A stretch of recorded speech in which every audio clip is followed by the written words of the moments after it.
I want to show you how to cast on for the Floop hat.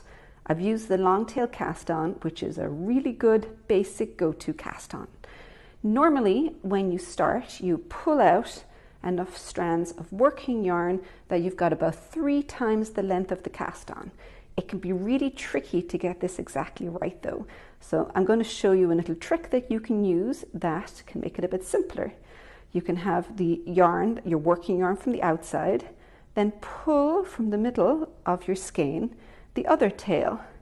Knot those two together, and then I will make a slip knot of those two together. Pop it on your needle, like so. You will take this out again afterwards. This is just to get started.